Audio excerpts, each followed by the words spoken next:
Walk through almost any British town centre today, and the landscape can look rather depressing. You routinely pass boarded up windows, endless rows of charity shops, and cavernous concrete shelves where legacy department stores used to stand. It's incredibly easy to simply blame this decay on the internet and assume the sheer convenience of ordering from a smartphone permanently killed off the traditional weekend shopping trip. But that convenient narrative often masks a much more complicated reality. Many of the country's most iconic brands collapsed entirely from the inside out. Massive national institutions were caught up in complex financial buyouts, burdened with heavy debts and left completely exposed when the retail market shifted. Absolutely no company represents this tragic reality better than British home stores. For over 8 decades, BHS was the undisputed anchor of the British retail park. It was a deeply familiar, slightly beige institution where parents predictably dragged their kids for August school uniform fittings and generations sat down for a reliable cup of tea in the cafe. Then, in 2016, the shutters came down for the final time. The brand was wiped off the national map in one of the most explosive and bitterly resented corporate collapses in modern history, leaving behind tens of thousands of unemployed staff and a monumental financial black hole. Yet, in a truly bizarre twist, international licensing agreements kept a tiny handful of overseas operations breathing. Today, the last remaining physical monument to this 88-year retail empire sits thousands of miles away. To walk into a fully operational, fully stocked British home stores right now, you have to travel to the luxury landmark mall in Doha, Qatar. That solitary shop in the desert is the only survivor of a massive corporate shipwreck.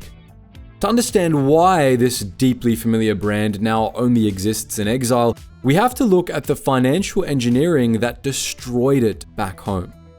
This is the story of how an absolute titan of British shopping was handed over to a spectacularly unqualified buyer for a £1 coin and completely erased from the high street.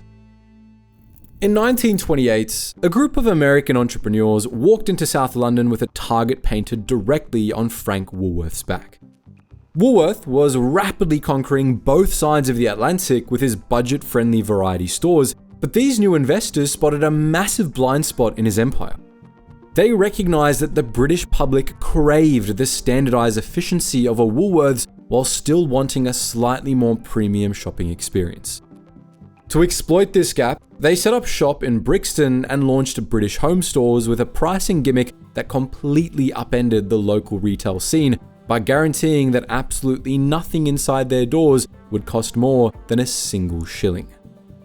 This hard price ceiling was incredibly radical for the late 1920s retail environment. At the time, shopping for the working class usually involved either haggling with street merchants or navigating intimidating department stores where staff kept the prices hidden until you reached the till. BHS democratized the entire process by putting the costs clearly on display inside bright, modern, and welcoming buildings. The timing aligned perfectly with an interwar economic shift where a growing middle class was desperately hungry for affordable quality. BHS expanded rapidly across the country throughout the 1930s, eventually raising the price to 5 shillings so they could introduce a wider inventory encompassing home furnishings, reliable bedding, and drapery. For decades after that initial expansion, BHS served as the absolute anchor of the British high street. The stores were never glamorous, choosing instead to provide a dependable destination for the average household. Families knew they could walk in to buy sensible school uniforms, pick out their first set of tableware, and sit down for a reliable cup of tea in the cafe without any surprises. Generations of Britons grew up sleeping under BHS duvets and doing their homework under BHS desk lamps.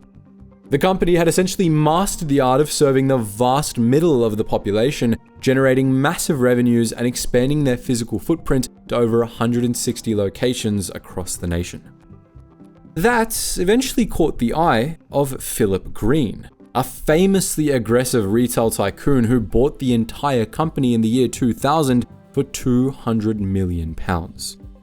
Green looked at the business and saw a giant cash register waiting to be emptied. He walked into a boardroom that had grown way too comfortable over the decades and immediately started throwing his weight around to cut costs. He completely bypassed any plans to redesign the shops or update the clothing lines, choosing instead to go straight to the factories and aggressively demand cheap prices. By squeezing these supplies for absolutely every penny, he managed to instantly slash the day-to-day running costs of the business, which generated a massive wave of profit during his first few years in charge. But the strategy behind that sudden burst of profit was quietly laying the groundwork for the company's absolute destruction. Green was operating with a completely different playbook than the original founders, largely because he wasn't interested in building a lasting empire. He pulled over £400 million directly out of the company in a single payout in 2004, routing it straight to his wife in Monaco. Stripping that amount of raw cash out of a standard high street clothing brand was practically unheard of at the time, yet it was only the beginning. Over the next 15 years, Green found every conceivable way to squeeze money out of the business. He took dozens of the physical stores that BHS owned outright and transferred the property deeds to an offshore company controlled by his wife. Overnight, BHS went from owning its buildings to paying millions of pounds in rent just to keep operating in the exact same locations. By saddling the retailer with these newly manufactured rent obligations and a network of high-interest internal loans, he extracted over £580 million directly from the company. Meanwhile, the physical shops on the high street were left to fend for themselves right as the retail industry entered a brutal new era. Shoppers were changing their habits at breakneck speeds, ditching the slow-moving department stores for the ultra-cheap, rapid-fire fashion of places like Primark and H&M. And if fighting off those aggressive discounters wasn't hard enough, giant supermarkets like Asda and Tesco suddenly realized they could stack heavily discounted jeans right next to the fresh produce. Almost overnight, a quick evening run for milk could double as a wardrobe update for the entire family, completely gutting any remaining reason for the public to wander through a tired, underfunded BHS. To actually compete with these massive new rivals, BHS desperately needed a serious cash injection. The company needed to gut its outdated buildings, build a proper online shopping experience from scratch, and completely rethink the clothes they were selling to attract a modern crowd. But the money required to do all of that simply wasn't available to the business anymore. With ownership aggressively siphoning profits out of the business, the physical shops were simply left to rot in plain sight. Customers walking through the doors were instantly met with dimming lighting, fraying carpets, and racks of clothing that felt permanently stuck in a different decade. This obvious neglect drove shoppers away and caused the stores to bleed cash daily as foot traffic evaporated. Those empty aisles were only the public face of the collapse, masking a much larger financial disaster quietly multiplying within the employee retirement fund. Back in the year 2000, when the buyout first happened, the BHS pension scheme was actually in fantastic health. It was operating with a comfortable surplus, meaning there was more than enough cash safely locked away to guarantee the future payouts for every single checkout worker, warehouse operator, and store manager. But corporate pension funds require constant maintenance. As economic conditions shift over time, the parent company is expected to top up the accounts to ensure the math always balances out. But while the ownership was busy pulling hundreds of millions of pounds out of the business in tax-free dividends, they neglected this fundamental responsibility. The company consistently failed to make the necessary cash contributions to keep the retirement scheme afloat. As the years dragged on, the financial safety net underneath the workforce completely eroded, opening up a catastrophic deficit that directly threatened the life savings of over 20,000 current and former staff members. By the time the mid-2010s rolled around, the situation had reached a critical breaking point. The physical stores were losing millions of pounds a year, and that once healthy pension surplus had mutated into a staggering £571 million black hole. The national pension regulator took notice, and Philip Green knew that holding on to the business could eventually result in the government forcing him to plug that massive gap with his own personal wealth. To avoid footing a £500 million bill, he urgently needed an exit strategy. He had to find a buyer willing to absorb a failing retail chain burdened with 164 decaying shops, 11,000 employees, and a balance sheet that was entirely beyond repair. Now, you'd think that finding someone willing to absorb that level of toxic debt should have been impossible, right? Well, in March 2015, Green executed one of the most heavily scrutinized transactions in British corporate history by selling the entirety of British Home stores for exactly £1. The buyer who stepped up to hand over that single coin was a consortium called Retail Acquisitions, led by a man named Dominic Chappell, a former racing driver with absolutely zero experience running a business of any real size, carrying a personal history as a serial bankrupt who had spent the previous decade leaving a long trail of failed ventures and unpaid debts in his wake. To deflect attention away from his disastrous financial track record, Chappell's consortium released a highly polished statement calling the takeover a fantastic opportunity to breathe new life into this iconic British high street brand. They publicly committed to providing the strategic support needed to return BHS to profitability and explicitly promised to safeguard the workforce. For the workers who had spent years watching their employer slowly rot under the previous management, this sounded like the exact miracle they had been praying for. They breathed a massive sigh of relief, genuinely believing their livelihoods were finally safe. But that sudden wave of optimism was built on a complete illusion, because the second the cameras stopped rolling and the boardroom doors clicked shut, the new ownership began executing a strategy that would completely betray every single promise they had just made to the public. Within the very first months of the takeover, Retail Acquisitions siphoned millions of pounds straight out of BHS by classifying the withdrawals as management fees, director salaries, and highly vague advisory costs. This aggressive cash grab quickly drained the few remaining reserves, meaning the fundamental operational problems on the shop floor were completely ignored by the leadership team supposed to be fixing them. It didn't take long for the clothing and home goods suppliers to realize they were dealing with a sinking ship. Fearing they would never get paid, these factories began demanding strict upfront payments or simply refused to dispatch their goods altogether. The flow of fresh inventory completely dried up, creating a terrifying reality for the staff working the aisles. Employees watched the shelves become alarmingly bare and had to resort to a depressing routine of spacing out the remaining stock over wider areas just to maintain the illusion of a functioning department store for the passing public. Behind the scenes, management scrambled to secure emergency loans at punishingly high interest rates just to keep the lights on for another week, but the financial foundation was entirely beyond repair. The company was trying to survive while carrying the relentless weight of massive high street rent obligations, rapidly evaporating sales figures, and the crushing gravity of the pension deficit. The math simply no longer worked, and the 88-year-old operation finally buckled under the pressure. In April 2016, just 13 short months after Dominic Chappell handed over £1 for the company, British Home stores officially collapsed into administration. Emergency administrators were immediately rushed into the headquarters to scour the market for a legitimate buyer who could somehow salvage the remains and protect the massive workforce. They spent weeks locked in intense negotiations with various retail groups and private equity funds, desperately trying to construct a viable rescue package. However, the sheer scale of the financial rot hidden beneath the surface made a deal fundamentally impossible. Any potential investor looking at the books immediately walked away once they saw the terrifying combination of brutal long-term property leases and a monumental pension black hole that had been left to fester for over a decade.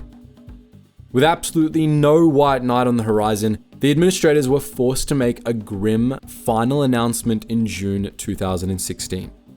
All 164 remaining stores across the country were slated for permanent closure. Almost overnight, 11,000 people were thrown out of work in a massive, brutal wave of redundancies. The human cost rippled through towns across the entire country, wiping out incomes and leaving massive retail voids right in the center of the high streets. But the devastation extended far beyond the immediate job losses. People who had spent their entire adult lives paying into the system, planning to retire with a secure and guaranteed income, were thrown into a blind panic upon realizing their pension fund had been entirely hollowed out. To prevent a total wipeout of these retirement plans, the Pension Protection Fund, which is a government-backed lifeboat designed to step in when a company goes bust, was forced to absorb the massive BHS scheme. While this provided a necessary safety net, it also meant that the 20,000 scheme members were forced to accept an immediate, painful cut to their promised benefits. The stark reality that hardworking checkout staff were losing a chunk of their retirement money, while the former owners sailed around the Mediterranean on luxury yachts, triggered a furious national backlash. The collapse of BHS was no longer just another retail bankruptcy, but a full-blown national scandal that demanded immediate intervention from the highest levels of British government. The public outrage was so intense that the British Parliament was forced to launch a highly aggressive joint committee inquiry into the collapse of the retailer. Politicians from across the political spectrum demanded clear answers from the executives, the highly paid advisors, and the owners who had orchestrated the disaster. The committee hearings produced some of the most combative, memorable, and dramatic moments in modern political history as the inner workings of the corporate elite were laid bare for the public to scrutinize. Philip Green was hauled in front of the cameras to explain exactly how a company he had owned for 15 years had been destroyed so quickly after he sold it. Need to be like this, and I just want to apologise to all the BHS people who've been involved in this and are involved, and I hope that by the end of the morning they'll hear everything and we can find some sensible solutions to some of the issues. The questioning from members of parliament was brutal and unrelenting. MPs accused them of systematically plundering the company to enrich his family, starving it of necessary investment, and then tossing it to a bankrupt buyer just to avoid taking responsibility for the pension deficit. And so the underpinnings for the amendment today are to gauge in the specifics of the inquiry that we had in Parliament at British Home Stores. Not were the actions legal, but were the actions of Sir Philip Green honourable. Sir Philip Green cannot be described as a short-term corporate raider, but raid the company he did. He took the rings from BHS's fingers, he beat it black and blue, he starved it of food and water, he put it on life support, and then he wanted credit for keeping it alive. I see a Green as a billionaire spiv. A billionaire spiv who should never received a knighthood. A billionaire spiv which has shamed British capitalism. The committee released a devastating final report that summarized the entire saga in a single, unforgettable phrase. They officially labeled the BHS collapse as the unacceptable face of capitalism. The report detailed a story of absolute greed, describing how a small group of corporate insiders had enriched themselves while completely disregarding the welfare of the employees who actually ran the business. Green remained highly defensive throughout the televised hearings, accusing the politicians of pushing a predetermined agenda fueled entirely by jealousy over his extreme wealth. He desperately tried to shift the narrative by pointing to the capital he invested during his early years, placing the blame squarely on Dominic Chappelle for destroying the company after the sale. The British public, however, completely rejected this defense. The sheer optics of a billionaire stubbornly protecting his super yacht while his former checkout staff stared down the barrel of poverty triggered an unstoppable wave of national fury. In the midst of all this, Sky News actually tracked down Philip Green in Greece on holiday, and here's what transpired. I'm going to call the police if you don't go. Sir Philip, people want to know why you're on holiday when they think that you're supposed to be sorting out the pension deficit. Will you go away? Why won't you talk to people? Will you go away? I will go away. You can squirt with me water. Go away. Why won't you just answer a couple of questions? Go away. Have you got a message Which for bit are you not understanding? Hang on, go hang on, away. hang on, hang on. There's no need Just for go any violence. away.